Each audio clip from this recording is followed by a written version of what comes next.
However, Siddle Tolstoy's narcissist is gold chill and she made her look like a fool at her party, so she decided to run away from her family. It's a really interesting story. You're up in the comments. Enjoy your learning.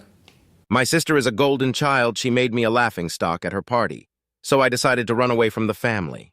In the quiet suburb of Cedarville, nestled among the oak-lined streets and manicured lawns, lived a family that appeared perfect to the outside world. The Johnsons, comprised of Mark, Diane, and their two daughters, Emily and Sarah, were the picture of suburban success. Mark, a high-powered attorney, and Diane, a well-known interior designer, were the kind of parents who attended every school function and hosted lavish holiday parties. But within the walls of their beautifully decorated home, a much darker story unfolded. Emily, the eldest daughter, was a quiet, introspective child with a love for books and drawing. From an early age, she learned to keep to herself, finding solace in the stories she read and the characters she created. Emily's world was one of imagination, where she could escape the harsh reality of her family life. For in the Johnson household, it was Sarah, the younger sister, who was the shining star. Sarah was born 2 years after Emily, and from the moment she arrived, it was clear she was the favored child. With her golden curls, bright blue eyes, and infectious smile, she quickly became the center of attention. Sarah was showered with affection, praised for her smallest accomplishments, and given everything she desired. She was the golden child, the apple of her parents' eyes. Emily, on the other hand, was often overlooked. Her achievements were met with indifference, and her needs were frequently ignored. She watched from the shadows as Sarah received new clothes, toys, and lavish birthday parties, while she was given hand-me-downs and second-hand gifts. The disparity in their treatment was stark, and it only grew more pronounced as they got older. As the years passed, Emily learned to navigate her parents' neglect. She excelled in school, hoping that academic success might earn her some semblance of recognition. But no matter how many, as she brought home or how many art competitions she won, her parents' attention remained firmly fixed on Sarah. The younger sister's every whim was catered to, and she quickly learned to manipulate their parents to get what she wanted. One summer, when Emily was 10 and Sarah was 8, their parents decided to renovate the house. Diane, ever the perfectionist, was obsessed with creating the ideal living space. She hired the best contractors, sourced the finest materials, and spent hours poring over design magazines for inspiration. During this period, Emily and Sarah were sent to stay with their grandparents. Their grandparents' house was a small, cozy cottage on the edge of town, a stark contrast to the Johnsons' sprawling suburban home. Here, Emily felt a sense of peace and belonging that she never experienced at home. Her grandparents were kind and attentive, encouraging her artistic pursuits and listening to her stories. Sarah, however, found the cottage dull and missed the luxuries of home. One evening, while their grandparents were preparing dinner, Sarah decided to explore the attic. Emily, ever the responsible older sister, followed her to make sure she didn't get into trouble. As they climbed the creaky wooden stairs, Sarah's excitement grew. The attic was a treasure trove of old furniture, dusty books, and forgotten memories. Sarah's eyes lit up when she found an old trunk in the corner. She struggled to open it, and Emily reluctantly helped. Inside, they discovered a collection of old photographs, letters, and trinkets from their grandparents' youth. Among the items was a delicate silver locket, intricately designed and glinting in the dim light. Sarah immediately claimed it as her own, despite Emily's protests that it belonged to their grandmother. That night at dinner, Sarah proudly showed off the locket. Their grandparents' eyes widened in recognition, and their grandmother gently explained that the locket was a cherished heirloom passed down through generations. Emily watched as Sarah's face fell, and she braced herself for the inevitable tantrum. Sure enough, Sarah began to cry, insisting that she should be allowed to keep the locket. Diane and Mark, who had arrived to join them for dinner, immediately took Sarah's side, chastising their grandparents for upsetting their precious daughter. Emily felt a familiar pang of hurt and frustration as she watched the scene unfold. She had hoped that their time with their grandparents would be a respite from the favoritism, but it seemed there was no escaping it. As the years went by, Sarah's manipulative behavior grew more sophisticated. She learned to play the role of the perfect daughter in public while using her charm to get whatever she wanted at home. She developed a knack for turning situations to her advantage, often at Emily's expense. When Emily received a scholarship to a prestigious art camp, Sarah feigned interest and convinced their parents to send her on a luxury vacation instead. Emily's dreams of attending the camp were dashed, and she was left to spend the summer at home alone. High school only intensified the dynamic between the sisters. Sarah blossomed into a beautiful, confident teenager, effortlessly popular, and always at the center of attention. She excelled in cheerleading, dated the most sought-after boys, and was crowned homecoming queen. Emily, meanwhile, retreated further into her studies and art, finding solace in the few close friends she had managed to make. The turning point came when Emily was 16.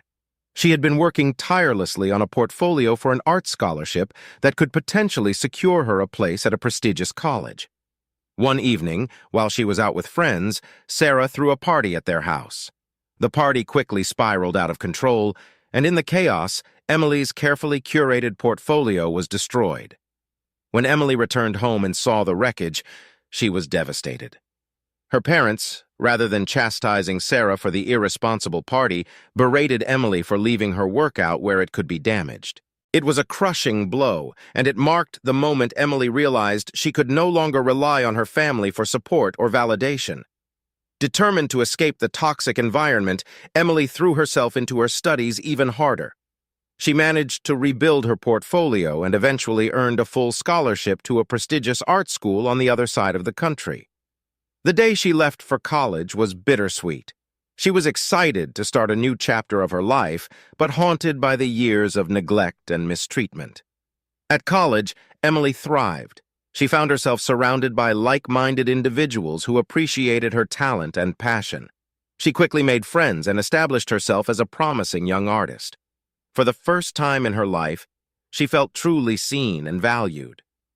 Back home, Sarah continued to bask in her parents' adoration. She attended a local university, more interested in the social scene than her studies. Despite her outward success, there was a growing emptiness inside her. She had always relied on the attention and validation of others, and without Emily to overshadow, she began to feel the weight of her own shortcomings. One summer, when Emily was home for a visit, a shocking event shattered the fragile equilibrium of their family. Sarah had been dating a wealthy older man, a relationship that Diane and Mark wholeheartedly approved of. One night, Sarah called Emily in tears, begging her to come pick her up. Against her better judgment, Emily agreed.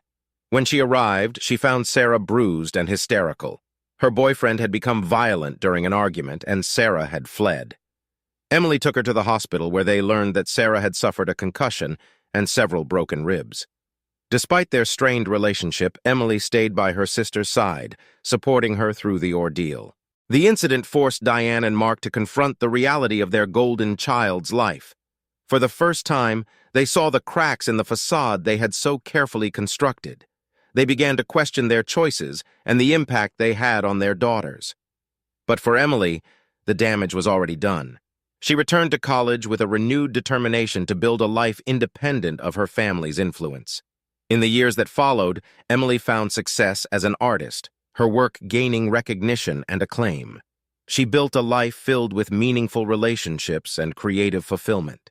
Sarah, meanwhile, struggled to find her footing. Without the constant validation from her parents, she floundered, drifting from one failed relationship to another. The sisters' paths rarely crossed, but when they did, there was a tentative understanding between them. Emily had long since forgiven Sarah, recognizing that her sister's behavior was a product of their parents' favoritism and not entirely her fault. Sarah, for her part, began to see Emily in a new light, admiring her strength and resilience. The Johnson family remained fractured, but there were moments of healing. Diane and Mark made efforts to reconnect with Emily, acknowledging the mistakes they had made. Emily, ever compassionate, allowed them back into her life, albeit with firm boundaries. As they all moved forward, the shadows of the past lingered, but they no longer defined Emily's life. She had carved out a space for herself, a place where she could thrive and create, free from the weight of her parents' neglect and her sister's manipulation. And in that space, she found a sense of peace and fulfillment that had eluded her for so long. Years passed, and Emily and Sarah each found love in their own unique ways. Emily met Michael, a fellow artist, at one of her gallery exhibitions. He was captivated by her work and her quiet strength. Michael was patient and kind, offering Emily the support and understanding she had always yearned for. They bonded over their shared passion for art and soon became inseparable. Sarah, on the other hand, found love unexpectedly during one of her counseling sessions. Daniel was a volunteer at the rehab center where Sarah worked. He had a warm, compassionate heart and a genuine desire to help others. Daniel's unwavering belief in second chances resonated deeply with Sarah, who was on her own journey of redemption. They fell in love quickly, and Sarah felt a sense of stability she had never known before. Both sisters married in the same year, surrounded by friends and family. Their weddings were joyous occasions, full of laughter and hope for the future. Emily and Michael exchanged vows in a serene garden ceremony, while Sarah and Daniel opted for a small, intimate beach wedding. It seemed like the Johnson family had finally found the happiness they had long sought. For a while, life was blissful. Emily and Michael thrived in their creative endeavors, often collaborating on projects and exhibitions. Their love was a source of inspiration for both, and they built a life filled with art, travel, and mutual respect. Sarah and Daniel focused on building a family. Sarah's experiences had instilled in her a deep desire to create a loving and nurturing home. She threw herself into motherhood with dedication, and together with Daniel, they raised two beautiful children, Emma and Jack. Their home was filled with laughter, warmth, and the kind of unconditional love Sarah had always longed for. However, the peace and happiness they had found were soon tested in ways they never could have imagined. Emily was the first to face the darkness. Michael had always been supportive of her career, but as her fame grew, so did the pressures and temptations that came with it. Late nights at galleries, traveling for exhibitions, and mingling with influential people began to take a toll on their relationship. Michael, who had once been Emily's biggest cheerleader, started to feel overshadowed and neglected. It was during one of Emily's solo exhibitions in Paris that Michael met Anna, a young, ambitious curator who admired his work. Anna's attention and admiration filled the void that had grown between Emily and Michael. What started as innocent conversations about art soon turned into late-night rendezvous and hidden secrets. Emily returned from Paris to find Michael distant and preoccupied. At first, she attributed it to the stress of his own work, but the signs of betrayal soon became undeniable. She found messages on his phone, saw the changes in his behavior, and felt the growing chasm between them. Confronting Michael was one of the hardest things Emily had ever done. She had faced neglect and favoritism as a child, but this was different. This was the man she had chosen, the person she had trusted with her heart. When Michael admitted to the affair, Emily's world shattered. The betrayal cut deep, and the pain was overwhelming. Sarah's life, too, was about to be upended. While Emily was grappling with Michael's infidelity, Sarah was dealing with her own crisis. Daniel, who had been her rock, started working late and spending more time away from home. Sarah, with her history of distrust and insecurity, began to worry. She feared that her past was repeating itself, that she would be abandoned once again. One evening, Sarah followed Daniel to his office, where she discovered him in an intimate embrace with a colleague. The betrayal was a devastating blow. Sarah had rebuilt her life from the ashes of her past, and now it seemed everything was crumbling once more. The man she loved, the father of her children, had betrayed her trust. Both sisters found themselves at crossroads, their marriages hanging by a thread, but instead of letting these betrayals destroy them, they chose to fight for their happiness and their families.